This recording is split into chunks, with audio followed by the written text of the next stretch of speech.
All businesses have to change and adapt for the future. It just became very apparent to us, or to my parents really, they were the ones that did the big change, that if we were going to move forward and we were going to be prepared for what was in the future, then we had to alter not the structure of the business and not the underlying parts of it, but we just had to make sure that it was working in balance and working in harmony. But we knew farming was changing. We knew in the back of our minds that dairy was going to get tougher and that bigger was going to be better. And I think really for 2 or 3 years before we came out of dairying, we knew we were going to come out of dairying and we were prepping ourselves for it.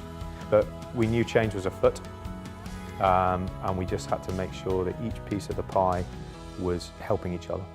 And that's really how we future-proofed it. I wouldn't say it's perfectly future-proof. Something is bound to go wrong. It's an estate, everything goes wrong at some point. But we've done our best to make sure that the future is safe. We have a very important role to play in the community. 2 facets really. One being, we do create employment. It's not huge. We don't claim to be a factory giving thousands of jobs, but we do create jobs. We provide housing. We have 33 properties which we maintain in good order. We let at reasonable rates, and that helps any portion of the local economy. We have houses ranging from 2-bed bungalows up to 7-bedroom farmhouses, so we can support a whole range of people wanting to live in the area. But I think one of the most important aspects of community we have is that we're our own community. We've created, over 150 years, we've created a microcosm of a community. We've got 5 good tenant farms here. Everyone helps each other out. Everyone knows everyone knows what everyone's doing. And I think that aspect, if you try and break these estates up, you're going to lose that feel, the community feel that it's created. One of the biggest challenges with a business like this, or any estate, is the intergenerational transfer. New blood wanting to do new things, old blood wanting to stick to the old ways. And every generational transfer has had its problems. It's had its arguments, caused fights.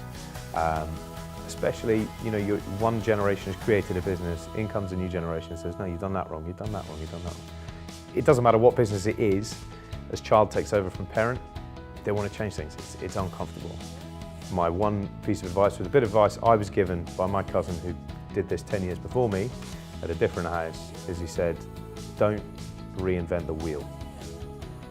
Try and improve the cart that sits on it and the thing that pulls it.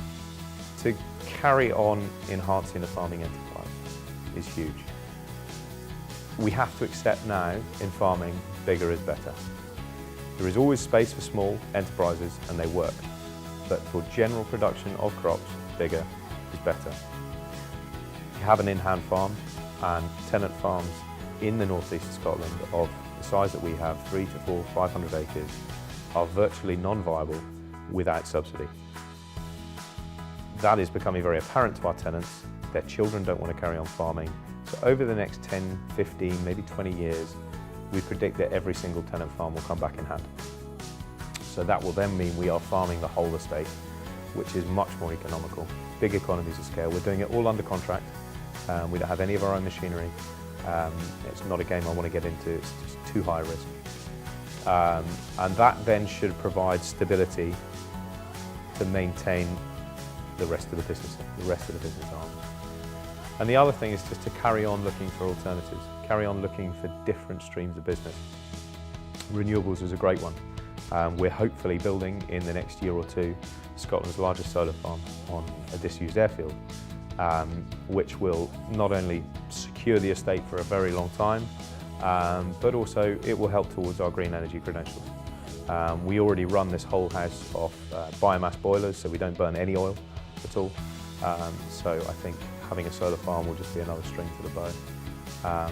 But really the future is uncertain, but it's a labour of love, these places, and we'll do what we can to sustain it and make sure the next generations don't take over a mess, they take over something they can enjoy.